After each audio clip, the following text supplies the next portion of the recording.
बहुत सारे पेरेंट्स का नॉर्मली एक प्रश्न रहता है कि मेरे बच्चे का करियर कैसे होगा।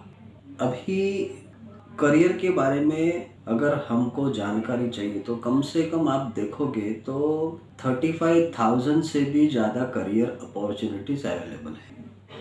तो कितना भी बड़ा करियर काउंसलर रहेगा तो उसके माध्यम से आप का जो बच्चा कौन से 35,000 में से कौन से करियर लाइन में जा सकता है ये बताने में नॉर्मली असमर्थ रह सकता है।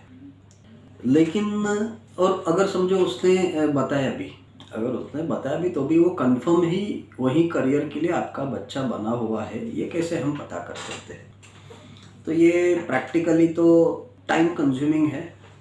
नॉर्मली मैं भी पहले करियर काउंसलिंग करता था, psychological analysis, DNA encrypting, mother father का डीएनए का इंक्रिप्टिंग किस प्रकार से हुआ है, मदर फादर का करियर क्या है, उनके बाप ज़ादाओं का करियर क्या है, उनके जनरेशन टू जनरेशन से कौन सा काम वो कर रहे हैं, ये सब चीज़ों का हम लोग एनालिसिस करते थे। बच्चे का इंटरेस्ट का एनालिसिस करते थे। कम से कम 10-15 सिटिंग्स तो उसमें जाता ही था और 10-15 सिटिंग्स के बाद फिर हम लोग 2 या 3 करियर ऑप्शंस के ऊपर पहुंच जाते थे। लेकिन उसके लिए माँ बाप का, पापा का और बच्चे का बहुत सारा समय और हमारा भी बहुत सारा समय उसके अंदर इन्वॉल्व होता था।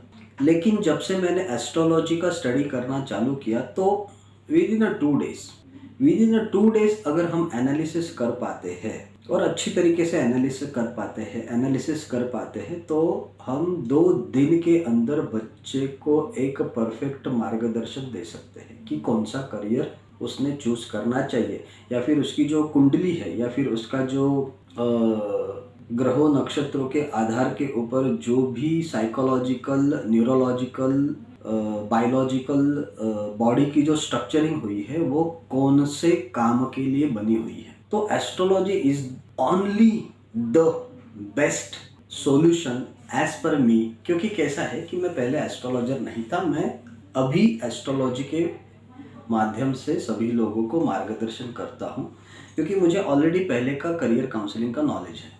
मैं पहले करियर काउंसलिंग करता था with the help of psychological, with the help of biological analysis, with the help of DNA encrypting, with the help of counselling sessions with the mother and father and the child, as well as मुझे खुद को 35,000 से भी ज़्यादा career के बारे में पता है। इंडियन इकोनॉमी के बारे में पता है, वर्ल्ड की इकोनॉमी किस प्रकार से चलती है, जर्मनी में कौन से जॉब्स अवेलेबल है, जापान में कौन से जॉब्स अवेलेबल है, ये सभी चीज़ों के बारे में मुझे पहले से मालूम है।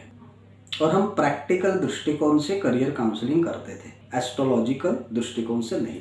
लेकिन जब मेरा पहले का ये जो नॉलेज है और ये जो एस्ट्रोलॉजी का अभी का नॉलेज है, ये दोनों का जब हम मिश्रण करते हैं तो एग्जैक्टली और बहुत ही कम समय में और कम पैसे में हम बच्चे का करियर काउंसलिंग कर सकते हैं। This is a fantastic solution. Astrology is only the fantastic solution to find a perfect career.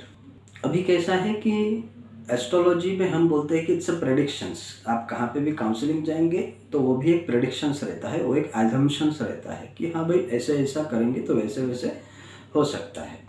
तो लेकिन ये जो एस्ट्रोलॉजी का जो प्रेडिक्शंस है ये नॉर्मली 99% परफेक्ट आता है, 99% परफेक्ट आता है। तो इसके लिए मेरी आप सभी पेरेंट्स से एक गुजारिश है, एक रिक्वेस्ट है कि देखिए, हम बच्चे के चॉकलेट के ऊपर, ड्रेस के ऊपर, बहुत सारी चीज़ों के ऊपर खर्चा करते हैं, लेकिन उसको कौन सा मार्ग देना है ये चीज़ के ऊपर हमको खर्चा करना ये बहुत ही अनिवार्य है। क्योंकि जब तक हम दिशा निर्धारित नहीं करेंगे तब तक हम स्पीड नहीं बढ़ा सकते। तो बच्चों का करियर की दिशा निर्धारित करना ये बहुत ही ज़रूरी है। दिशा अगर निर्धारित है तो दशा हमारी अच्छी होती है। तो दिशा के ऊपर बच्चे की आगे की दशा अवलंबित होने वाली है। तो इसके लिए आप सभी लोगों से गुजारिश है, आप कृपया करके मेरे से ही करियर काउंसलिंग बच्चे का करवाइए एस्ट्रोलॉजी के माध्यम से। नॉर्मल खर्चा है, 1600 रुपया खर्चा है, 1600 रुपीज़ में 2 दिन लगेगा उसको। और अगर समझो अपॉइंटमेंट ज़्यादा है तो 4-4, 5-5 दिन का गैप के बाद ही आपको अपॉइंटमेंट्स मिल सकता है। क्योंकि अभी बहुत सारी अवेयरनेस एस्ट्रोलॉजी के बारे में with the help of scientific things and with the help of proper career counselling knowledge के हिसाब से हम दे रहे हैं। तो इसके लिए डिमांड बहुत ही अच्छा आ रहा है, पेरेंट्स बहुत ही अच्छा अनुभव हमारे पास से ले रहे हैं। तो आप सभी जो पेरेंट्स हैं जो मुझे देख रहे हैं, ये जो एडवर्टाइजमेंट देख रहे हैं या ये जो वीडियो देख रहे हैं, तो ये वीडियो के माध्यम से मैं उनको फिर से एक रिक्वेस्ट करना चाहता हूँ कि आप हमको कांटेक्ट कीजिए, मेरा अपॉइंटमेंट लीजिए, हमारे जो काउंसलर हैं उनके साथ बात कीजिए और बच्चे का भविष्य बनाएं। थैंक यू वेरी मच, आपने इतना समय दिया और मुझे सुनने का कष्ट किया।